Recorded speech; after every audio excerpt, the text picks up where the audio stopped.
अद्वैत वेदांत प्रवचन भाग एक। मेरे प्रिय मित्रों, आज हम एक ऐसे महान दार्शनिक और संत के विचारों पर चर्चा करने वाले हैं जिन्होंने केवल भारत ही नहीं, पूरे विश्व को एक अद्भुत तत्व से परिचित कराया। वे थे आदि शंकराचार्य। 8वीं शताब्दी में उन्होंने जो अग्नि प्रज्वलित की थी, आज भी उसकी ज्योति हमारे हृदय को आलोकित करती है। उनका सिद्धांत, उनका विचार, उनका तत्व था अद्वैत वेदांत। और अद्वैत वेदांत का सार है, ब्रह्म ही एकमात्र सत्य है, जगत माया है, आत्मा और परमात्मा एक ही हैं। मित्रों, इस एक वाक्य में ऐसा गहरा सागर छुपा है जिसमें यदि हम डुबकी लगाएं तो हमारी पूरी सोच, हमारा जीवन, हमारी समझ ही बदल जाती है। शुरुआत की कहानी जरा कल्पना कीजिए। 8वीं शताब्दी का भारत। अलग अलग मत, अलग अलग संप्रदाय, लोग भिन्न भिन्न देवताओं की पूजा में व्यस्त और कई बार आपस में विरोध में। कोई कहता विष्णु सर्वोपरि हैं, कोई कहता शिव ही महान है, कोई देवी के चरणों में झुकता है, कोई सूर्य, अग्नि या अन्य प्रकृति के रूपों को ही सर्वश्रेष्ठ मानता है।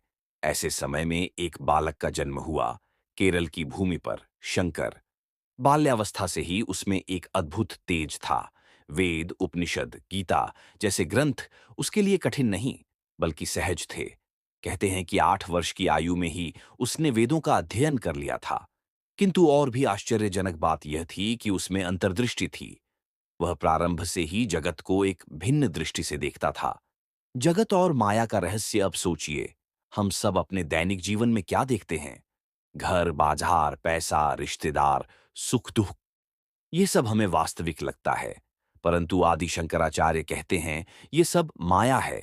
आप सोचेंगे, अरे भाई, घर जो सामने खड़ा है, पैसा जो जेब में है, दुख जो हम अनुभव करते हैं, ये सब माया कैसे हो सकता है? उनका उत्तर था, जैसे रात्रि में स्वप्न देखा जाता है। स्वप्न में सब कुछ बिल्कुल वास्तविक लगता है। हम हंसते हैं, रोते हैं, दौड़ते हैं, आनंदित होते हैं, किंतु जैसे ही नींद खुलती है, सब शून्य हो जाता है। क्या स्वप्न सत्य था? नहीं। वैसा ही यह जगत है, एक महान स्वप्न, एक महान माया। और इस माया के पीछे जो एकमात्र सत्य है, वही है ब्रह्म। ब्रह्म एकमात्र सत्य। ब्रह्म क्या है?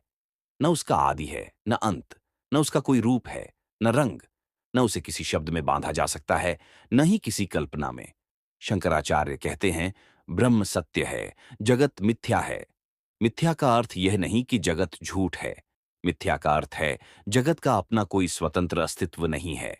जैसे अंधेरे में हम रस्सी को सांप समझ लेते हैं।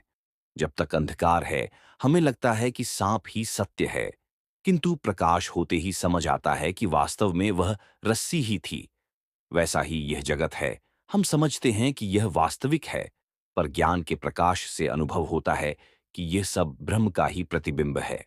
आत्मा और परमात्मा की एकता सबसे गहरा विचार जो उन्होंने दिया, वह था आत्मा और परमात्मा अलग नहीं है। मित्रों, हम सब सोचते हैं कि भगवान कहीं दूर बैठे हैं, किसी मंदिर में, किसी स्वर्ग में, किसी अन्य लोक में। हम प्रार्थना करते हैं कि वे हमें देखें, हमें बचाए। परंतु आदि शंकराचार्य कहते हैं, भगवान कहीं बाहर नहीं है, भगवान हमारे अंदर ही विराजमान है। आत्मा ही परमात्मा है। जैसे समुद्र से एक लहर उठी, तो क्या वह लहर अलग हो गई? लहर भी समुद्र ही है। वैसा ही हमारी आत्मा भी परमात्मा का ही रूप है। अंतर बस इतना है कि हम अपने अस्तित्व को छोटी सी लहर तक सीमित समझ लेते हैं, जबकि वास्तव में हम समुद्र हैं। उपनिषद से प्रमाण शंकराचार्य ने अपना पूरा तत्व उपनिषदों पर आधारित किया। उन्होंने कहा कि उपनिषद कहते हैं, तत्वमसि, तू ही वह है, अर्थात तू और वह ब्रह्म अलग नहीं हो। और फिर एक और महान वाक्य है, अहम ब्रह्मास्मि, मैं ही ब्रह्म हूं। सोचिए, कितना अद्भुत विचार है यह। हम जो अब तक स्वयं को केवल एक छोटा सा शरीर, एक सीमित व्यक्ति, एक दुखी प्रसन्न जीव समझते थे, वही उपनिषद और शंकराचार्य हमें याद दिलाते हैं कि हम अनंत हैं, हम अखंड हैं, हम ही ब्रह्म हैं। व्यवहारिक जीवन से तुलनाएं मित्रों, आप सोच रहे होंगे कि यह सब तो ठीक है, परंतु इसका हमारे जीवन में क्या उपयोग? क्या इसका अर्थ है कि हमें काम धंधा, परिवार, समाज सब छोड़ देना चाहिए? शंकराचार्य कहते हैं, बिल्कुल नहीं। व्यवहारिक जगत अपना कार्य करेगा, हम अपने कर्तव्य निभाएंगे। परंतु भीतर से समझना होगा कि यह सब एक नाटक है। जैसे रंगमंच पर एक नाटक होता है, कोई राजा बनता है, कोई सैनिक, कोई सेवक, कोई विदूषक, किंतु वास्तव में सब एक जैसे मनुष्य ही होते हैं। वैसा ही हम सब ब्रह्म ही हैं, केवल एक नाटक में भिन्न भिन्न भूमिकाएं निभा रहे हैं। माया से मुक्ति का मार्ग तो प्रश्न उठता है, यदि सब कुछ माया है तो हम कैसे पहचानें और कैसे मुक्त हों? शंकराचार्य ने कहा, एक, श्रवण, ज्ञान को सुनना, गुरु और शास्त्रों से सत्य का श्रवण करना। दो, मनन, उस विचार पर गहन चिंतन करना। तीन, निदिध्यासन, ध्यान और अनुभव में उस सत्य को उतारना। ये तीन चरण हैं, श्रवण, मनन और निदिध्यासन। जब ये होते हैं तब माया का पर्दा हट जाता है और हमें अपना असली स्वरूप दिखाई देता है। शंकराचार्य का जीवन उद्देश्य। आदि शंकराचार्य ने केवल सिद्धांत नहीं दिए, बल्कि अपने जीवन से भी उस सत्य को प्रमाणित किया। उन्होंने चारों दिशाओं में मठ स्थापित किए, श्रृंगेरी, द्वारका, पुरी और ज्योतिर्मठ। उनका उद्देश्य था कि भारत के सभी लोग एक संवेदना, एक एकता में बंधे रहें। उन्होंने कहा, देवता अलग अलग हो सकते हैं, पूजा के रूप भिन्न हो सकते हैं, किंतु सत्य एक ही है, ब्रह्म। भाग एक का अंत।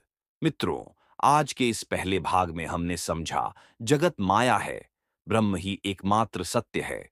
आत्मा और परमात्मा एक ही हैं। ये विचार केवल पुस्तकों में नहीं, बल्कि हमारे जीवन में भी लागू होते हैं।